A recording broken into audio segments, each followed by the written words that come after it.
प्रश्न घ्यावा लागेल। नवनाथ, एक मात्र आक्षेप खरंच विचारावा असा वाटतो, तिकडचे स्थानिक आमदार आज विधिमंडळात बोलताना म्हणतात की काहीतरी वेगळं घडणार होतं, काहीतरी वेगळं घडवण्याचा प्रयत्न होता आणि त्यामुळे या मोर्चाला विरोध बरोबर होता। माझे दोन प्रश्न आहेत। एक, याचं खरंच इंटेल आलं होतं का तुमच्यापर्यंत, राज्य सरकारपर्यंत? आणि दोन, जर का समजा ही शक्यता म्हणून स्वीकारायची म्हटली तर स्वीकारूया आपण की या मोर्चामध्ये असं काहीतरी होणार होतं, काहीतरी असेल, तर मग ते आधीच्या व्यापाऱ्यांच्या मोर्चात होणार नव्हतं, मात्र या मोर्चात होणार होतं।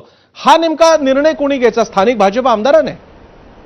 हे बघा, सकाळीच देवेंद्रजींनी अतिशय स्पष्ट केले की मोर्चा काढण्याला भारतीय जनता पार्टीचा कुठेही आक्षेप नव्हता, परंतु कायदा आणि सुव्यवस्था हातात घेऊन आणि कुणाला तरी मारहाण झाली असती किंवा कायदा आणि सुव्यवस्थेचा प्रश्न निर्माण झाला असता तर त्याबद्दल काय, आणि भारतीय जनता पार्टीच्या नेतृत्वातील सरकारनेच या मोर्चाला देवेंद्रजींना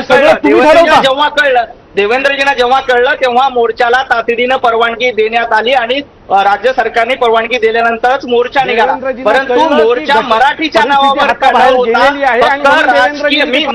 मोर्चा राजकीय अजेंडा होता आणि उभाटा गटाला आपला अजेंडा भेटायचा होता। तिथं प्रताप सरनाईक मराठी मंत्री होते, आम्ही कराल तो राजकीय अजेंडा आणि तुम्ही कराल ते मंत्री तिथे आल्यानंतर मला एक सांगा, आम्ही करू ते राजकीय अजेंडा आणि तुम्ही कराल ते काय? योगदान नाही का? तुम्ही कराल ते समाजसेवा ठेकेदार बंद करा। महाराष्ट्र आता जागलाय, मराठी माणूस जागा झालाय। तुमच्या खोट्या गोष्टीला समोर घेणार। अविनाश, थोडंसं थांबवतो तुम्हाला। अविनाश, मी तुमच्याकडे येतो, आपल्याकडे वेळ आहे। नवनाथ एक प्रश्न तुम्हाला, नवनाथ तुमच्याकडेच येतोय मी, नवनाथ तुमच्याकडेच येतोय। माझा फक्त एक प्रश्न आहे यामध्ये की तो जो रूट दुसरा देण्यात आला होता, चला आपण तो सुद्धा तर्क स्वीकारायला एकदा एक चर्चेला घेऊया। संदीप देशपांडे आज म्हणालेत आम्हाला घोडबंदर रोडवरती मोर्चा काढायला सांगितला। त्यांचं त्याच्यातलं लॉजिक असं होतं की जिकडे व्यापाऱ्यांचा मोर्चा काढला तिकडेच आम्हाला काढू द्या। एक तर मग घोडबंदर कसं असू शकतं हे लॉजिक म्हणून याचं उत्तर द्या। दुसरी गोष्ट, जी सगळ्यात मोठी भीती होती की हे मनसे आणि शिवसेना म्हणून राडा घालतील, काहीतरी कायदा सुव्यवस्थेची परिस्थिती तयार होईल, तशी झाली का? कुठल्याही अमराठी व्यापाऱ्याचं दुकान फोडलं किंवा त्याला मारहाण झाली, असं झालं का नवनाथ?